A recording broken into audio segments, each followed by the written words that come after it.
Get ready for that football show with those fantasy guys. Hello and welcome to that football show with those fantasy guys. As you can see, this is not Jason Walker next to me. Jay is on assignment in San Francisco trying to get the in-depth story on Jimmy Garoppolo and when he will be fantasy relevant for your team. I'd like to introduce the newest fantasy guy, Rich Osterberg. Rich, welcome to the show. Thank you very much. We are happy to have you, and without further ado, let's move right along as if Jay were here, like we don't even miss him. Key injuries. Let's put them on the screen, and Rich is going to take us through them. All right, key injuries for this week. Jameson Winston with a shoulder injury, Devontae Freeman, Eddie Lacy, DeMarco Murray, Julio Jones, Dez Bryant, and Jimmy Graham. Yeah, Rich, there's a lot of names on that list, but probably the biggest, most important name is Julio Jones, and he's probably the most likely not to play this week. As we know, the injury list doesn't always mean you're not going to play, and of course, that's last week with the drop catch, and fantasy owners were hoping he didn't play last week, and that way they would have gotten somebody else in there. Julio Jones just absolutely killing fantasy owners this year. I think he has one touchdown. That would have been number 2, and he drops it wide open in the end zone. He's going to be thinking about that for a long time. It's just incredible. But as I've said before, this is a great opportunity to get Julio Jones on your team for a low price. We're jumping ahead a little bit. That's buy low, sell high. Right now, let's get into the hunt for Red October, which at this point should be the hunt for Red November.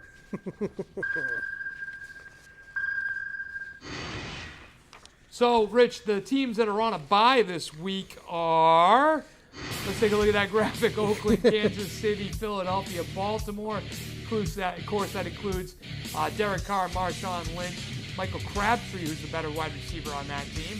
Very well-debated topic on this show. Kansas City, full of fantasy options there. Same thing with Philadelphia, all fantasy options there. And then Baltimore, really Alex Collins and maybe the other running back, Buck Allen, is the fantasy options there. Why don't you tell us what Jay did for us last week? Of course, Jay skipped town, so it might have something to do with his picks. Jay picked Paul Richardson, who did rush for three rushes for 41 yards. Yeah, so there he is, and 3 receptions for 41 yards. Yeah, that's okay. I'm so sorry, we know what you meant, and that's about. probably the best play he had all day long. Jay did not leave us with much on his way out the door, but that's okay because Rich is going to make up for it. Last week I told you to pick up and start Alex Collins. He had 13 carries for 43 yards, but Buck Allen had 7 carries for 21 yards to go along with 7 catches for 41 yards and a touchdown through the air. This is a maddening situation, not a Madden situation, a maddening situation. Collins is clearly the best running back on that team, but they continue to use 2 and now 3 backs because I hear that Danny Woodhead is going to be back and playing again this week, which is just going to cut into Collins' carries further. Until Collins is the lead back in Baltimore, I don't think he's startable any more than a flex position. If there's an injury and he becomes the clear-cut starter, we're talking about a guy who is a number 2, borderline number 1 running back, has the best average in the league among running backs with 50 carries or more. It's just mind-boggling to me that Baltimore Ravens front office and head coaches continue to ignore the talent that's right in front of them. Yeah, Baltimore is struggling this year, and they're going to continue to struggle the rest of the season, so it's not going to look good for them. They're going to be doing a lot of different things and trying to find some combinations for the future. So I agree. Collins was probably not. But again, if you're looking for a spark and you've got a young playmaker on the team, I mean, let him run the ball. I thought that week when he had 18 carries 2 weeks ago was the coming out party for Alex Collins. Turns out that was just game flow, and they are determined to be a 2 and now 3-headed monster. Stay away from Alex Collins going forward. Rich, make it up for Jay this week. What do you got for us? My sub of the week is Bienvenido Damian Williams to fantasy relevance. He's owned in 23.7% of the fantasy leagues. That qualifies. And look at this effort. Yeah, Damian has out of the backfield, he had 13 touches, 7 rushes, 6 receptions, and scored a touchdown. That's great if you're in a PPR league. Yeah. Compared to the lead back Kenyon Drake, who only rushed for 4 times, Williams is going to be in the mix. Yeah, you know, absolutely. Again, another two-headed monster, but if you can get this kind of effort that you're seeing below me out of a flex position, Yep. a guy who's diving and trying and twisting for the end zone, this looks like a guy who's fighting for the lead spot on that team, and he just might take it over. And they're playing a subpar Carolina defense this week. There so you go. definitely Love the something to matchups. think That's about. what it's all about, the matchups. And to prove it, this week I'm going to go out with Ryan Fitzpatrick. Jameis Winston has already been ruled out for week number 10, and that means backup Ryan Fitzpatrick, who went to Harvard and is wicked smart, is going to get the start against the New York Jets. Now, as we were talking about right before the show, this game has revenge factor written all over it. Not only is Ryan Fitzpatrick going up against his former team in the New York Jets, but Josh McCown is going up against his former team in the Tampa Bay Buccaneers, and the tight end for the New York Jets, Austin Seferian-Jenkins, who we told you to add in week number 3. It was a good buy low, and he's turned out to be every bit of that. Also has a revenge factor playing his old team in Tampa Bay. All of that aside, Ryan Fitzpatrick has 30 completions for 358 yards, 4 touchdowns and 2 interceptions while filling in for Jameis Winston this year. And he gets a Jets team that is dead last in passing touchdowns allowed with 19 allowed passing touchdowns. That's like 2 a game. Quick math, carry the 1. Even without the revenge factor, Fitzpatrick is a fantastic pickup and add and play this week if you lost, say, a Deshaun Watson and you're still scrambling, or if you have Jameis Winston. This is a fantastic opportunity to pick up a guy who I think is going to approach 300 yards and probably get 2 touchdowns on that Jets And you defense. got a lot of good teams on by. Philadelphia is going to be Carson Wentzless. Yeah, you know, absolutely. no Kansas City, no Oakland. Yeah, there's some big name Fitzpatrick quarterbacks definitely a to good fill in, and a little foreshadowing here, Rich. Both of us are sitting quarterbacks this week that are playing, so that makes the field even more thin, which makes Ryan Fitzpatrick all the more valuable this week. Go out, add him, pick him up, start him, throw him in, and enjoy your 2 touchdowns, 300-yard day. Let's move on to tough sits. Sit down, Waldo. So Jay's pick this last week for Tough Sit was A.J. Green.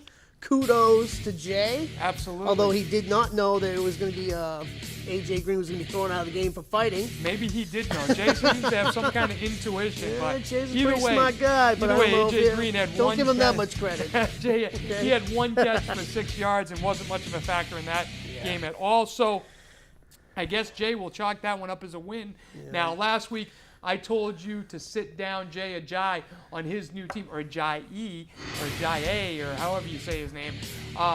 However, of course, here you go. You see it all in one play. Ajayi made me look bad with that 47-yard touchdown run. If it weren't for that run, he would have had 7 carries for 30 yards. Obviously not what you're looking for. He saved his fantasy day in this game with this run against the tough defense.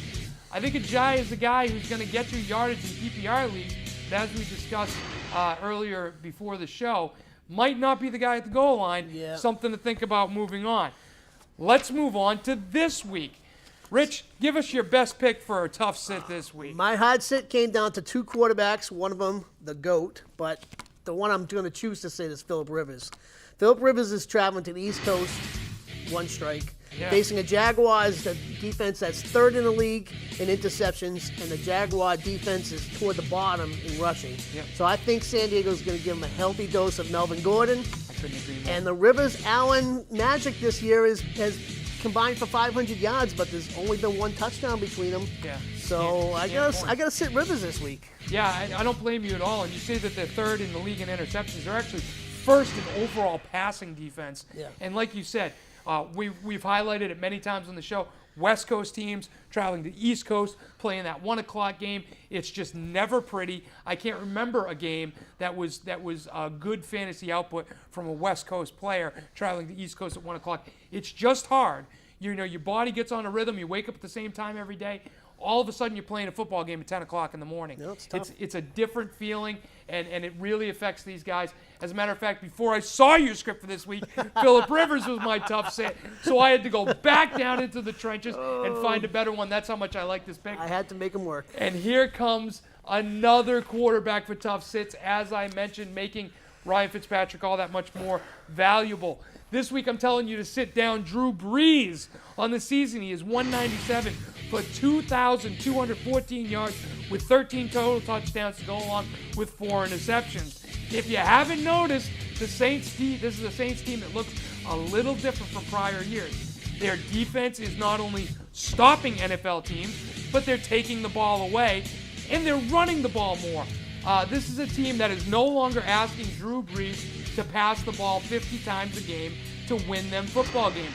They're asking him to manage the game, hand the ball off, and let the defense play. This is the most improved defense in the NFL from 1 year ago, and they show it on Sunday. That being said, the New Orleans Saints are also traveling this week to Buffalo, who have the 3rd highest ranked pass defense in the NFL, right behind Jacksonville, the Steelers, and then Buffalo. And oh, by the way, Buffalo plays outside, not in a dome like Breeze likes, and it's going to be cold. We shoot the game here in New England, and over the last 24 hours, the temperature has dropped about 30 degrees, and I think it's supposed to be about 35 degrees at kickoff in Buffalo, and that is going to affect Drew Brees and his receivers. I think this is a defensive game with low scoring. I think Brees has 1 touchdown this week, and that's not what you're looking for your quarterback. Yep. I mean, I agree with you 100% on that one. He's a tough guy to sit. Because if you is. got Drew Brees, you want him in there. When Absolutely. you drafted him, you maybe not even took another quarterback because you weren't even worried about it. But Yeah. you know what? This is the is week, the game. though. This is the week when he goes up to Buffalo, plays outside in the cold. And again, the way that they're playing football is dynamically different from how they have in the past. They're playing good defense and running the ball. Let's move on to Wall Street. Rich, as everybody who watches the show regularly knows, this is my favorite segment because we tell people who they need to sell high on. One of my sell highs was Todd Gurley. That hasn't really come to fruition, although his yardage was very small last week. And then, of course, there's the other side of this, which is where we buy low, which are players who are unowned, who you can add to your fantasy team that will have an immediate impact now or down the road. Rich, who are you buying high or selling low on this week? I am selling high. Selling high. Sorry about that. That's okay. Jay Ajayi. Jay Ajayi. There I he is. have a feel. I mean, Jay Ajayi, although he broke off the 46-yard touchdown, I don't Put think a knife he's in gonna, my heart. I don't think he's going to get the touches when he gets down to the goal line. LeGarrette Blount is really good down there. I mean, he proved it when he was with New England. 19 touchdowns a couple years ago. Absolutely. I think it's going to be tough for Ajayi to get into the end zone. He may pick Unless up the he's scoring from 47 yards out. But then again, you got to remember this Philadelphia offense is loaded. Carson Wentz passing to Al Galore and Ertz. So it's going to be tough for Jay Ajayi to step in here and have fantasy relevance. Does that not mean he's going to be a great player? He's a great player. He's a good running back. But we're talking about fantasy relevance. Big difference. Yeah, and I think he's a better player in PPR than he is in touchdown-dependent leagues. As you said, they have a back for the goal line. Yep. I think Ajayi is how you pronounce his name. Was added to the team for depth, for the playoff push. And they needed something beyond what they had. Now they have it. But I agree with you. I think LeGarrette Blount is still the goal line guy. The one thing I do have to say is if you are going to sell him now, because once people find out he's not getting the touches at the end in the red zone, he's not going to be 100%. I agree with you. I mean, after a 7-carry, 77-yard performance and 1 touchdown, let's put it this way. That's the highest Ajayi's value has been all season long because he's been miserable down in Miami. Rich, this week I'm going to go buy low with Marquise Lee, owned in 43% of leagues, and is now the clear leading wide receiver for the Jacksonville Jaguars. We were discussing it again before the show. The year they drafted Allen Robinson and Allen Hurns, they actually took Marquise Lee ahead of those two guys, and he was supposed to be the guy. He got suspended and never got his opportunity, but guess what? Here he is, still on the team, and now the leading wide receiver. In the last 3 weeks alone, Marquise Lee has 28 targets for 228 yards and a touchdown. I'm not here to tell you that Lee will save your season, but if you lost Mike Evans this week because of his suspension, Marquise Lee is a guy you can go out, plug in, add, and get the similar production. Not the same, but similar. I think you can expect a touchdown out of Marquise Lee more often than not. The good thing about the Jacksonville, Leonard Fournette has been opening up that offense. Absolutely. So, I mean, they're rushing Fournette, and they're leaving the wide receivers are being able to sneak out and get their yards. They're going to be able to get their receptions 30 yards down the field. So, and that's what you want. That's what that's absolutely what you want. You're seeing it every week. I mean, even their tight end there, Mercedes Lewis, who I think didn't have a catch until his 4 touchdown game. I mean, you know, when you run the ball with such efficiency like the Jacksonville Jaguars are doing, it brings the safeties down into the box, and then it just leaves the top of the field wide open. And Marquise Lee definitely has the speed and the ability to blow the top off of defenses. Yep. Let's move on to weekly leagues. This is Jay's wheelhouse, but Rich is going to take a shot at it for you. Everybody knows that I love the weekly leagues. I'm a big internet weekly league guy. I'm not going to go into it. a little bit of money spent on a little Sundays. bit of money, just a little bit. But here's some great selections for this week because of the bye week, because of there's some really good players on bye. Yeah, where's the starting lineup looking? I'm going with Jared Goff at quarterback. My running backs, you can go with Howard or Fournette. Antonio Brown's clearly going to have a good week this week with Pittsburgh. That's a good key piece to move around, especially against Indy. Tight end Cameron Brate will be very cheap. You can buy him cheap, but he's going to get you some stuff. And Ryan Fitzpatrick has a tendency to lean on that tight end. He does. And the Rams' defense is going to be good this week. I'm predicting that. With my kicker, Gostkowski, he's almost doesn't miss. And with that, Rich, welcome to the show. That is one in the books. We don't have a Facebook question, but if you have a question for us, you can look for us on Facebook. Just search TFS. Look for the Shield. Send us a message or post on our board, and we will answer your question for you.